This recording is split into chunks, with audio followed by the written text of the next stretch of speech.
Do you ever feel like everything you wear, every word you say, gets instantly weaponized? Like your entire personality boils down to a thumbnail photo. That's the crushing weight I deal with constantly. It's absurd, really, how audiences treat women as if our wardrobe dictates our soul. But underneath the relentless gaze, there's so much deeper stuff going on. Things that go way beyond box office numbers or red carpet looks. There are old wounds, buried anxieties, and the sheer exhausting effort of trying to keep yourself whole when the spotlight is always hot. When we strip away the titles, not actress, not daughter, not whatever label sticks today, who are you actually hoping people see? My answer isn't polished perfection. I want honesty. Flaws and strengths bundled together, presented plainly. Because frankly, the biggest hurdle isn't me, it's the massive blindness most people have towards privilege.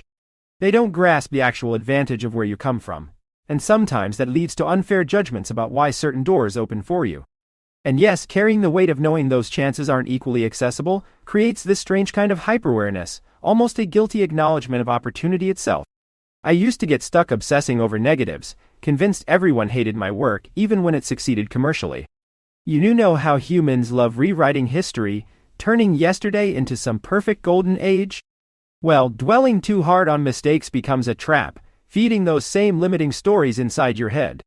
Yet, conversely, letting insecurity leak out poisons how anyone sees you professionally. So, ownership matters. Pride in the craft, in being part of the best, that needs to be loud. Society hates complexity. They need neat little boxes, glamorous, sweet, dramatic, but real life doesn't fit neatly into any single role. And then there's the quiet interior life. Melancholy tends to pull you inward, forcing you to wrestle with big questions about meaning. Art, analysis, diving into other cultures' tats, my lifeline against that existential drift. Alone time turns into elaborate rehearsals, running complex dialogues in my head, practicing conversations I lack the nerve to have in reality. Relationships demand incredible calibration.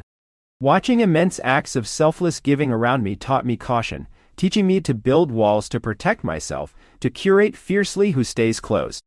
But let's talk about the darkness outside the studio light. Addictions. For years, I saw it as a weakness, a moral slip-up. Now, armed with better insight, I understand it's a medical crisis tangled up with severe mental health fallout. Shame is toxic. Trying to help means dropping the lecture modeno confrontations when someone's spiraling. Recovery isn't about willpower, it's about treating the disease, removing the stigma. Seeing evidence of real healing changes everything. This push-pull between the flawless performer and the messy human is brutal. Sometimes conforming to expectation is easier, safer. But striving to hold multiple facets of yourself alive, the sensitive observer, the ambitious creator, is fighting against inertia. Critics try to reduce you to superficial markers, claiming achievements are luck or makeup tricks, effectively erasing your intrinsic fight.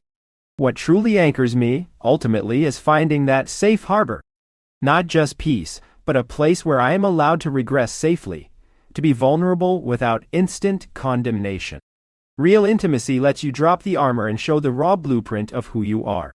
Even looking backward, regretting missed moments with loved ones, especially mothers, reveals how much we miss the foundational safety net.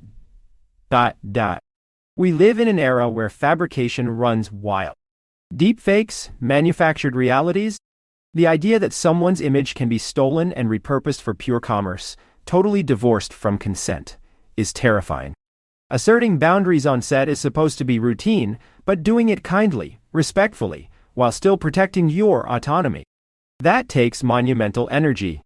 Ultimately, I believe authenticity will win out. Maybe slowly. Perhaps the easy narrative wins first, but sustained passion resonates differently. Being inferiorly superior, knowing your undeniable worth while staying keenly attuned to how the rest of the world judges you, that's the tightrope walk. Growth happens when you acknowledge where you fall short, preventing complacency from becoming disguised arrogance. Check out Profile for podcast summaries.